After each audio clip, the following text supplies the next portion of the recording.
안녕하십니까? 반갑습니다. 본누벨 목장의 아주 진실된 고백이 담긴 귀한 찬양 감사합니다. 오늘 하나님 나라와 청년 시리즈 5번째 말씀이 되겠습니다. 오늘 말씀의 제목은 하나님 나라와 믿음이 되겠습니다. 잠깐 기도하겠습니다. 사랑하는 아버지 하나님, 우리 주님 앞에 우리 사랑하는 청년들이 다시금 잠시 삶의 무게를 내려놓고 주님의 품 안으로 이렇게 모였습니다. 아버지 하나님, 우리가 이 자리에 오기까지는 이런저런 말 못할 어려움들도 있고 또 고민도 있고 때로는 더 이상 한 발자국도 내딛기 어려울 정도로 무거운 짐 지고 홀로 고민하며 눈물 흘리며 걸어가다가 주님을 기억하고 또 이 자리에 나온 사람도 있는 줄로 압니다.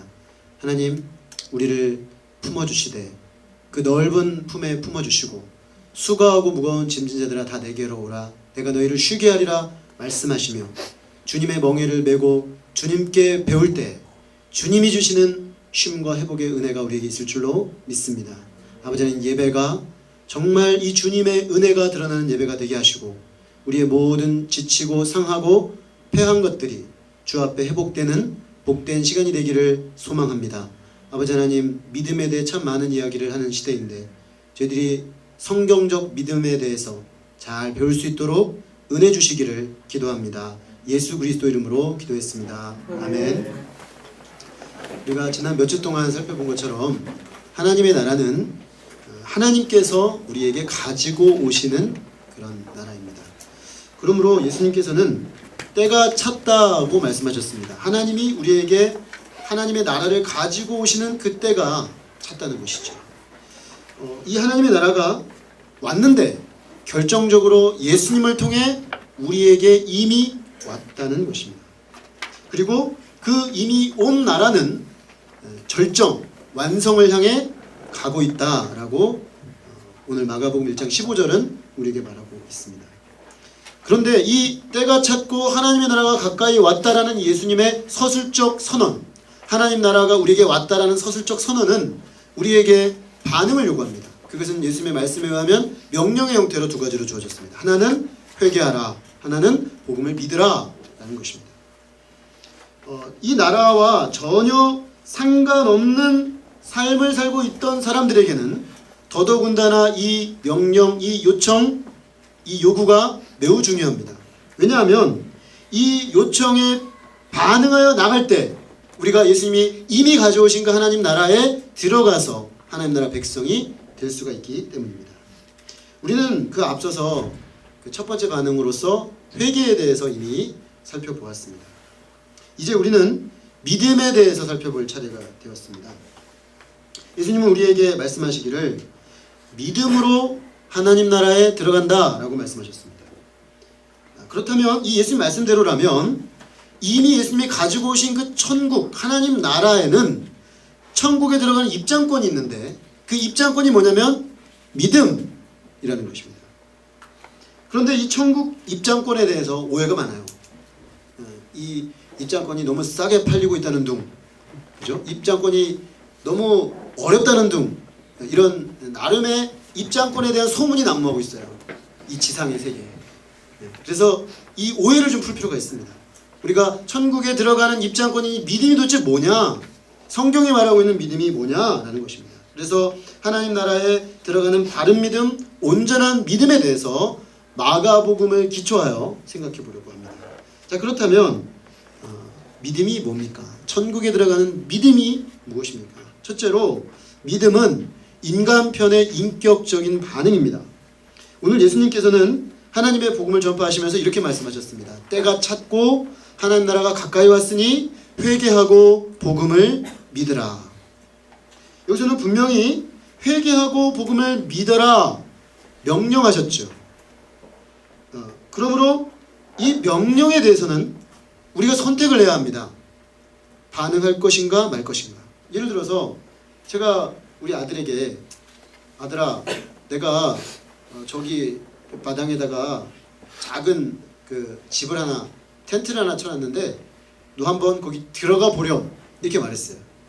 자, 근데 텐트 치는 거 준비하는 것까지 제가 다 했어요. 그런데 그 친구가, 제 아들이 제 말을 듣고 그래요? 그 텐트 한번 가보고 싶네요.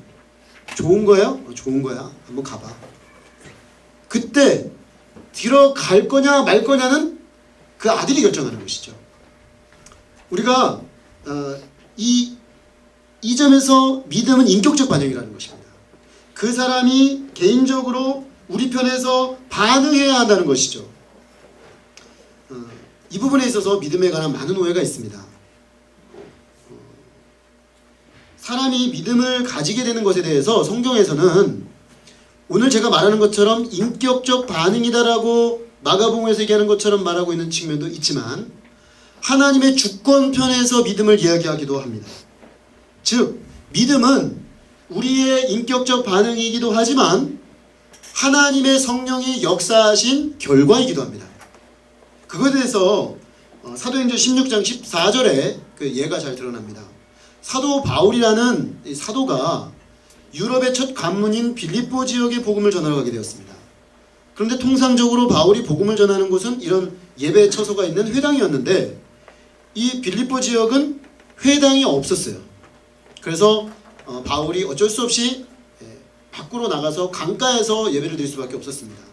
그런데 거기에 일단의 몇몇의 자매들이 예배를 드리러 나와 있는 거예요. 그들도 역시 유대 배경의 사람들이었는데 하나님께 예배할 회당이 없었기 때문에 나와 있었던 것입니다.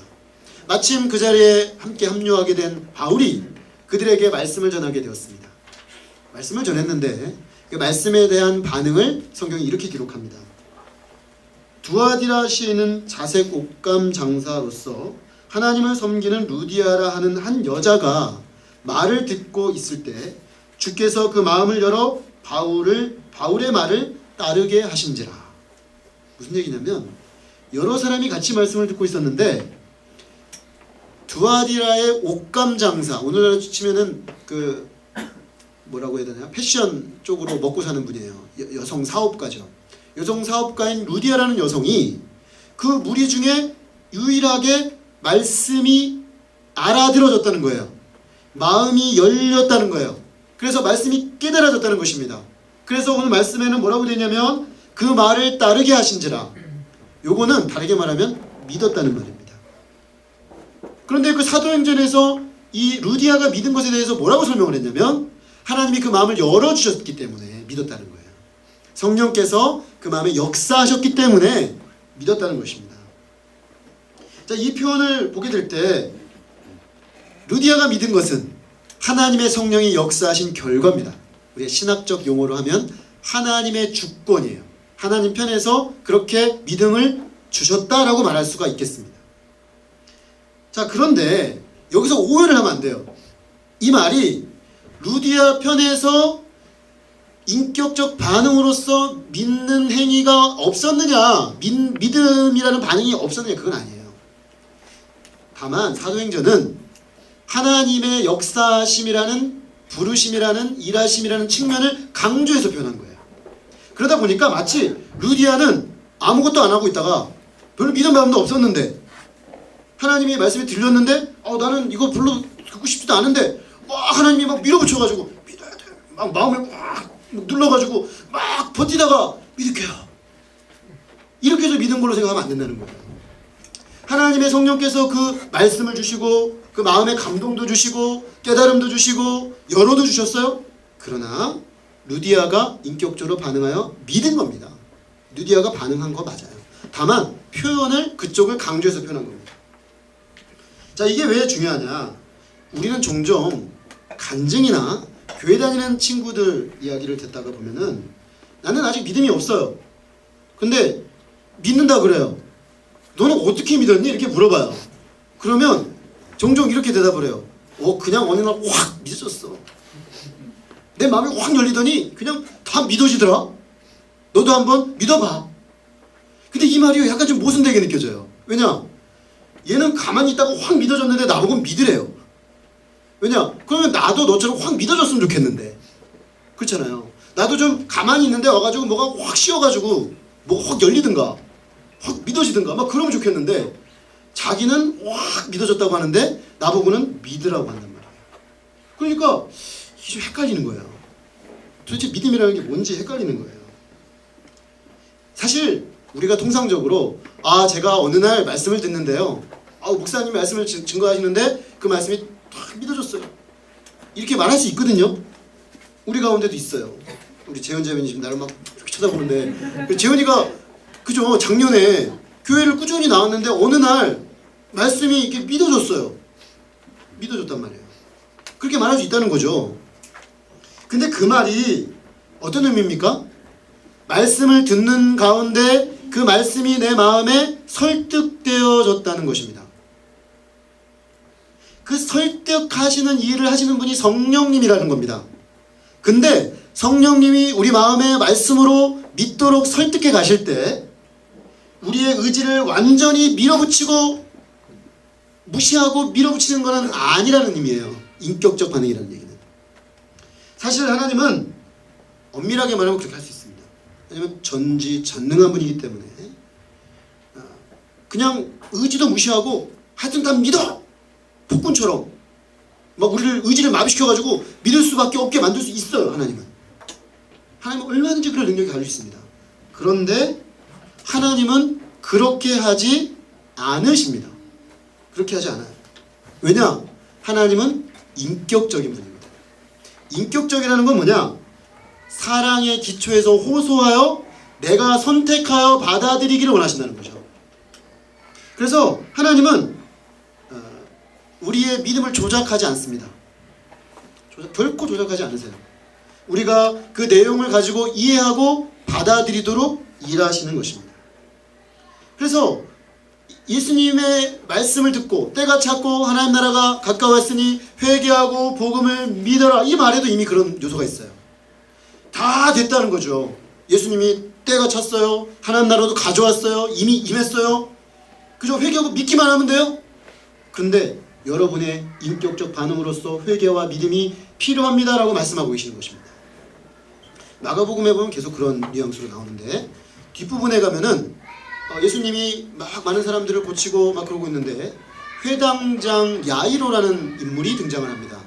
이 사람의 딸이 죽어가고 있었어요. 어떤 복음서에서는 죽었다라고 말하고 있고 어떤 복음서에서는 거의 죽어가고 있다라고 말을 해요. 약간 시점 차가 있기 때문에 그렇습니다. 그러니까 거의 desperately 한 거죠. 그러니까 막 이제 뭐 경각을 다투는 거예요. 그 이 아버지가 딸을 살리려고 막 예수님께 달려와가지고 우리 딸에게 오셔서 이 아이를 좀 고쳐주세요 라고 요청을 했습니다. 예수님이 내가 가리라 그러면서 따라가십니다. 따라가는 동안에 일이 벌어져요. 무슨 일이 벌어지냐면 사람들이 막 예수님이 또 뭘 고치니까 막 옆에 붙어가지고 따라가는데 어떤 여성이 12년 동안 부인과 질환으로 하혈을 하는 병이 있었어요. 당시 유대사회에서는 이 병은 노출하는 순간 다른 사람들도 더러워진다고 봤기 때문에 자기 병을 노출할 수가 없는 거예요. 근데 병이 너무나 낫고 싶어요. 12년 동안 모든 가산을 다 탕진하고 이제 예수님의 치유의 능력밖에는 구할 게 없는 상황이에요. 그래서 이 여자가 생각합니다. 내가 예수님의 뒤로 가서 옷가에 손만 만져도 낙을 입을 수 있을 거야. 그렇게 믿어요. 그래서 아무도 모르게 가서 손에 탁 대고 도망갔어요. 근데 나오는 사이에 나왔어요. 그래서 홀로 나옴을 깨닫고 말도 못하고 따르면서 막 그리고 가고 있는데 예수님이 갑자기 딱 부르는 거예요. 누가 내게 손을 대었느냐. 사람들이, 제자들이 말해요. 아우 예수님, 지금 사람이 몇 명입니까? 다 지금 부딪히고 난리인데 누가 날 만졌다고 그러세요? 다 건드리고 난리인데. 예수님은 그 얘기를 한 게 아니죠. 믿음으로 터치하여 능력이 나간 여자가 한 명 있었다는 거예요. 왜 그러셨을까요? 여자에게 나와서 그녀가 믿음으로 치유받았음을 만천하에 공포함으로 그 여자가 그 사회 공동체로 다시 돌아갈 수 있는 계기를 만들어주기 위해서. 단순히 몸만 낫는 것이 아니라 사회적으로 영적으로 온전히 낫도록 하기 위해서 이렇게 회복시켜 주십니다. 근데 문제가 생깁니다. 이러고 있는 사이에 딸이 죽었어요. 집에서 사람이 왔습니다. 야이로한테 말합니다. 당신 딸 죽었어. 선생님 이제 그만 가시라 그래요. 끝난 겁니다. 죽었다니까요. 그때 그 말을 듣고 있는 야이로가 얼마나 절망이 됐겠습니까? 낙심이 되고 끝났구나. 예수님이라도 갔으면 좋았는데 괜히 저 여자 때문에 우리 딸이 죽었구나. 막 이런 마음이 올라오는데 예수님이 그때 이렇게 말씀하세요. 두려워하지 말고 믿기만 하라. 놀라운 말씀입니다. 지금 야이로는 이 말씀을 듣고 선택할 수 있어요. 아니 예수님 죽었다니까요. 끝났다니까요. 뭘 믿으라는 겁니까? 당신이 죽은 자도 할 수 있다는 겁니까? 라고 얘기할 수가 있겠죠. 이게 하나의 반응입니다. 또 하나는 반응은 두려워하지 말고 믿으라고. 그러면 지금 내 딸이 죽은 이 상황에서도 내가 처음 예수님께 구할 때와 같은 동일한 가능성이 남겨져 있다는 말인가? 예수님은 죽음조차도 다스릴 수 있는, 그리하여 거기서 내 딸을 되돌려 낼 수 있는 분이라는 얘기인가? 그런 얘기죠. 그렇다면 내가 처음 그 믿음을 가지고 예수님을 신뢰함으로 다시 한번 따라가 봐야지, 이렇게 결정할 수 있다는 것입니다. 자, 근데 이쪽을 선택하든 이쪽을 선택하든 선택은 야이로의 몫입니다. 그것이 인격적이라는 것입니다. 그러나 주님은 어때요? 믿음으로 나오라고 초청하시죠. 당신의 약속과 당신의 능력을 근거로 내가 그렇게 할 것이니까 나의 말과 나의 인격을 신뢰하고 네가 한번 계속 믿어보지 않겠니라는 초청인 거예요. 야이로는 그 초청에 응해서 믿음으로 갑니다. 죽은 딸에게로. 예수님과 함께 들어갑니다. 유명한 예수님 말씀하시죠. 달리타 쿰 하시죠. 소녀야 일어나라. 이렇게 세웠어요. 이것이 믿음입니다, 여러분. 주님이 우리에게 믿으라고 하실 때는 아무 근거도 없이 또는 우리의 의지도 다 무시하고, 그게 아니에요. 우리의 상황과 형편을 다 아시고 인격적으로 말씀하시고 설득하시는 과정을 통해서 우리가 인격적으로 주님 앞에 반응하도록 하신다는 것입니다. 사실 제가 이렇게 여러분들에게 인격적인 믿음의 반응이라는 걸 강조할 때 어떤 분은 이런 생각을 할 수가 있어요. 아니 목사님, 그거는 상식 아니에요? 상식적으로 당연히 인격적인 반응이지 왜 그렇게 뭐 핏대를 세우면서 강조를 하십니까? 이렇게 질문할 수가 있겠습니다. 제가 왜 이렇게 강조를 하냐면 많은 사람들이 오해하기 때문이에요. 하나님께서 전적으로 다 하시고, 믿음이라는 것이 말입니다, 하나님이 다 하시고 우리 편에서는 그저 아무것도 하지 않고, 그래서 하나님이 우리를 이게 막 의지까지 반해서 조작해 나가는 것으로 생각하는 사람들이 의외로 많습니다. 때로는 이렇게 합니다. 하나님, 저 믿게 만들어 보시지요. 나의 의지의 반응에 책임이라는 영역은 다 떠넘기시고 하나님 한번 믿게 만들어 보세요. 그리고 벌렁 누워있어요. 그러면서 속으로 뭐 생각해? 내가 믿나 봐라. 그게 그렇게 해서 믿어지겠습니까? 주님은 그러면 어떻게 하시냐면요, 좀 쉬었다 와 그러시죠. 좀 누워있어. 네가 아직 마음이 없구나. 두세요 그냥. 그러니까 버리는 게 아니라 기다려주신다는 얘기입니다. 그리고 또 기다리다가 설득해주세요. 야, 나를 믿는다는 건 이런 거야. 인생이 이렇지 않니? 하나님을 믿는다는 건 이런 거야 라고 또 설명하신다는 것입니다.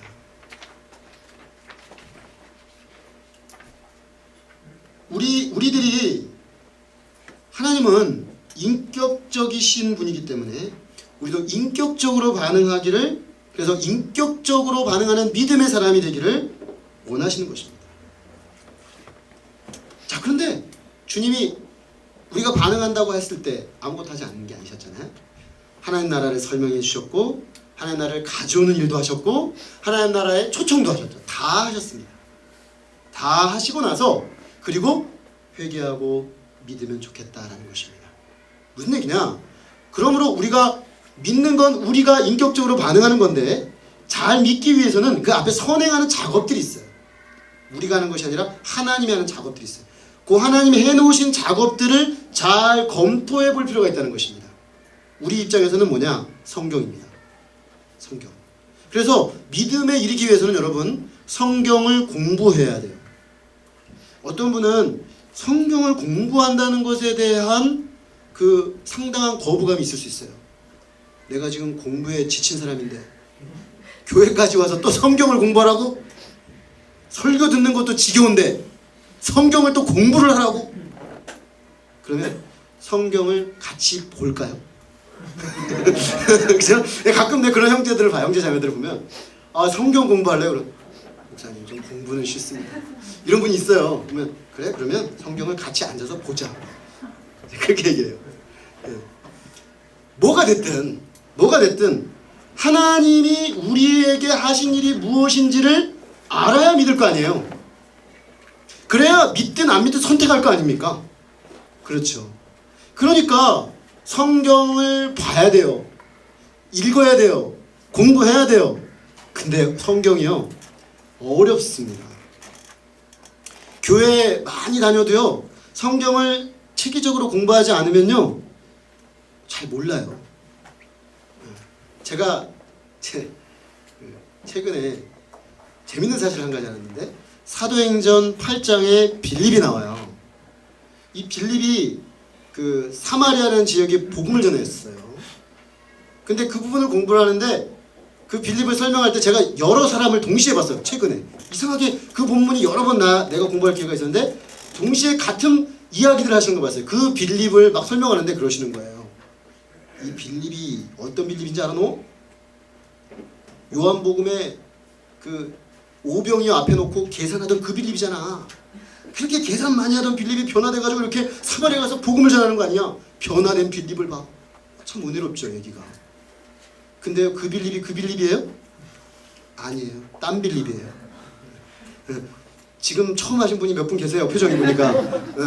그 요한복음의 빌립은 12제자 빌립이고 사도행전의 빌립은 이 집사 빌립이에요. 집사 빌립. 다른 인물이에요. 사실 아주 기초적인 이야기예요. 또 얘기해 볼까요? 우리가 늘 많이 헷갈려하는 거.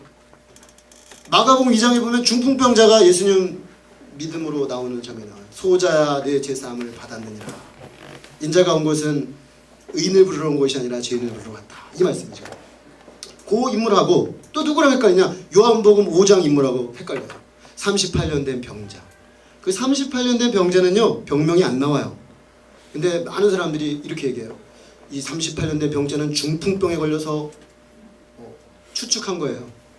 왜? 38년 때 누워 있었으니까 중풍병에 걸렸겠구나. 근데 성경적 근거는 없어요. 이렇게 아주 깨알 같은 데이터에서부터 시작해서 사실은 성경이 말하고 있는 중심 내용까지 많은 사람들이 오해하고 있어요. 그런데 교회에서는 주로 와서 들으면 뭔 얘기를 들어요? 여러분 믿으십시오! 이런단 말이에요. 아멘 하십시오! 그런단 말이에요. 그러니까 뭔가 믿긴 믿어야 되니까 믿는 거예요.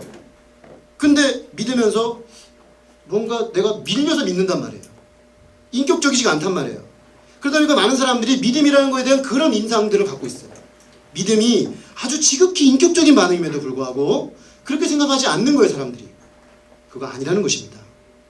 믿음은 우리 편에 아주 인격적 반응입니다. 안 믿어도 돼요. 안 믿을 수 있어요. 그러나 저는 목회자로서 여러분들께 부탁합니다. 뭘 부탁하느냐? 안 믿기 전에 잠깐, 그죠? 안 믿기로 결정하기 전에 잠깐 여러분 한번 검토해보고 결정하십시오 라고 말씀드려요. 왜요? 검토해보면 믿을만해요. 성경이 상당히 믿을만해요. 예수님이요 정말 믿을만해요. 내가 40년 살아보니까 성경과 예수님만큼 믿을만한 게 거의 없어요. 나는 20년 동안 성경 없이 살고 전혀 믿음 없이 살았었기 때문에 분명하게 말할 수 있어요. 내가 그동안 의지하고 어떤 것보다 신뢰할 만해요. 저는 그래서 제가 믿기로 결정했어요. 물론 아까 사도행전 말씀하는 것처럼 하나님이 제 마음을 열어주셨어요. 저는 아주 안티한 사람이었어요. 안 믿기로 작정한 사람이었어요. 사실 들어놓아가지고 나 믿게 만들어봐 친구들한테 그랬던 사람이에요. 근데 하나님이 제 마음에 봄바람처럼 살살 바람을 보내셨어요. 따뜻한 바람을. 그래서 제 마음이 움직였어요. 그러나 믿기로 결정하기까지는 많은 시간이 걸렸어요. 그 과정을 하나님은 기다려주셨어요. 그리고 제가 얼마든지 검토할 수 있도록 허용해 주셨어요. 성경을 연구하면서 내 삶에 비추어 보면서 그래서 제가 어느 순간 안 믿는 게 이상해요. 아, 난 믿어야겠다. 믿는 게 맞아. 믿는 게 내 삶의 정확한 이유를 말해주고 있고 가치를 말해주고 있고 삶의 확신과 근거를 더해주고 있어. 나는 믿을 테야 라고 결정했다는 것입니다. 믿음은 그런 거예요. 많은 사람들이 이런 걸 생략하고 믿어 해서 믿을 수밖에 없어서 어쩔 수 없이 믿는, 그거 아니라는 거예요. 부모님이 맨날 교회 가자 주일마다 깨워요. 나는 더 자고 싶은데. 우리 대학 예배, 우리 대학 청년 예배 얼마나 좋아. 3시 5세시 너무 좋아, 그죠? 오전에 푹 자고. 근데 우리 중고등부 초등부 애들은 몇 시 오는 줄 알아요, 여러분? 9시 반. 얘네들이 미칠만해요. 얼마나 힘들겠어요. 주일날 쉬어야 되는데 그때 또 재밌는 거 나오는데. 그렇게 해서 막 밀려서 왔단 말이에요. 그러니까 믿음에 대해서 어때요? 생각하기를 떠밀려서 하는 것이라고 생각하는 겁니다. 원래 믿음은 그런 게 아닙니다. 여러분들이 혹 그렇게 왔었더라면 그런 거 아니에요. 지금이라도 여러분의 인격적 반응으로서 믿으십시오. 그렇게 하지 않으면 그건 뭡니까? 맹목입니다. 맹목은 주님이 좋아하지 않습니다. 주님이 좋아하지 않습니다. 주님은 인격적으로 반응하기를 원하십니다. 왜? 그분이 우리를 인격적으로 지으셨기 때문입니다. 사랑하는 우리 형제 자매님들, 하나님의 말씀 안에서 인격적으로 주님을 알고 믿는 믿음의 사람들이 되시기를 주님의 이름으로 축원합니다. 네. 둘째로 믿음에는 대상과 내용이 있습니다. 많은 경우 우리에게 있는 오해가 이 믿음의 내용과 대상을 생략하는 데 있습니다. 내용과 대상이 빠지면 어떻게 될까요? 맹신이 되죠. 맹신. 이 경우에는 오늘날 소위 믿는다고 하는 사람이라고 할 때 세상 사람들이 어떻게 치부합니까? 믿는다는 사람들을 이렇게 치부합니다. 제가 볼 때 일단 문외아들로 봅니다. 여러분, 문외아가 뭡니까? 사고하지 않는 사람들, 뇌가 없는 사람들. 기독교인을 그렇게 취급해요. 여러분, 잘 믿는 기독교인들을 일단 생각하지 않고, 그 다음에 믿음의 내용도 별로 고려하지 않고 그저 열심히, 거기다 하나 더 붙여, 세게 믿는 사람들로 생각해요. 그러니까 믿음 좋은 사람은 뭐예요? 생각 안 하고 무조건 교회 가서 아멘 하고, 그리고 그냥 맹목적으로 교회 다니는 사람이라고 사람들이 말해요. 자, 만약 믿음이 세상 사람들이 흔히 말하는 것처럼 그런 거라면, 그저 맹목적으로 열심히 믿는 거라면 우리는 무엇이든 우리의 믿음의 대상으로 삼을 수 있겠습니다. 열심히 믿어서 병이 날 수 있겠죠. 열심히 기도하고 믿어서 원하는 대학에 들어갈 수 있겠죠. 열심히 믿어서 내가 원하는 직장에 들어갈 수도 있겠죠. 열심히 믿어서 내가 원하는 형제와 자매와 멋진 사람과 시집장가 갈 수 있겠죠. 자, 근데 믿음을 이렇게 본다면, 이런 게 믿음이라면 두 가지 방면으로 문제가 생깁니다. 만약에 우리가 열심히 믿었는데 잘 안 됐어요. 열심히 새벽기도 나가면서 주여 내가 대학에 붙기를 원하나이다, S까지는 안 바랍니다, 그래서 막 기도를 했어요. K나 Y 정도는 부탁해요 막 이러면서 기도를 했어요. 여러분, 이런 사람이 없을까 생각 많아요. 제가 아는 한 학생이 있어요. 우리 교회 지금 다니는 고등학생인데, 저희가 주일날에 예배 나오는 거 말고 토요일날에 쉐마학당이라는 거래요. 그래서 이제 부모님이랑 같이 성경 공부하는 겁니다. 이 친구가 어느 날 찾아왔어요. 목사님, 왜 저 쉐마학당 이제 그만하려고요? 그래? 왜? 그동안 잘했잖아.